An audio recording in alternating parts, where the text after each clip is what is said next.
นี่นะประเพณีผีหมอบ้านบุญควายตำบลบุญควายอำเภอตะมวย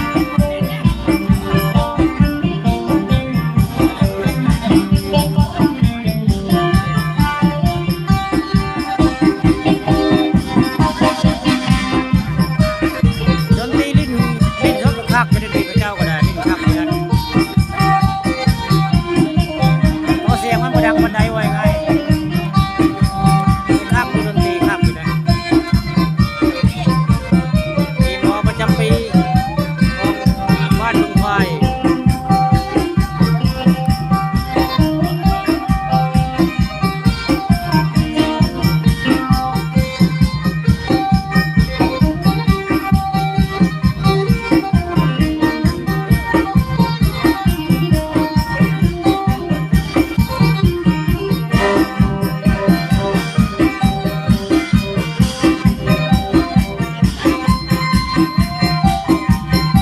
ตอนนั้นน้องเรียนเวลาอาบน้ำไหนปีโมยังไม่ได้อาบน้ำยังไม่ได้ไปสวนพุทธบุตรนะถ้าอาบน้ำไปสวนพุทธบุตรยังสิเห็นเนาะปกติต้องมีการอาบน้ำในสวนพุทธบุตรปีโมต้องมีอาบน้ำในสวนยังไม่ได้เวลาอาบน้ำแล้ว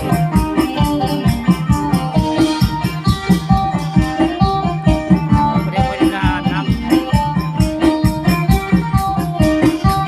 อันนี้แม่คู่ไม่ได้ใหญ่กว่าหมู่พ่อนี่กับแม่คู่บ้านบุญควายเปรียบเทียบกับนายพันธุ์หมดแล้วเปรียบเทียบได้ใหญ่กว่าหมู่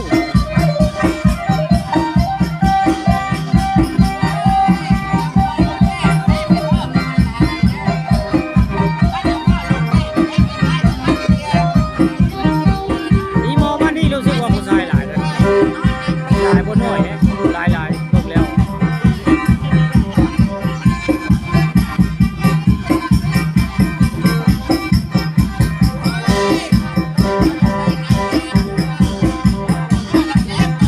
วิธีดิ้นเรือน้ำเนาะเรือใดเด้เรียบนี่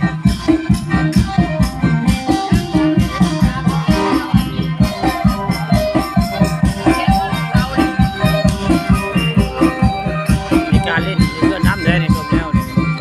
เคยเห็นเป็นเคยเห็นเรือนี่อยู่ที่กับเจ้าเลยเล่นอาเล่นเรือน้ำได้แบบวันนี้เป็นแบบนี้ได้กับเจ้าเล่นน้ำแบบนี้ได้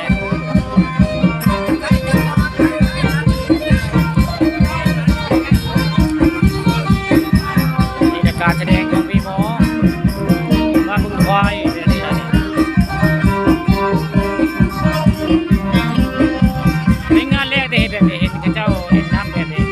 เพิ่งเห็นพวกข้าก็ได้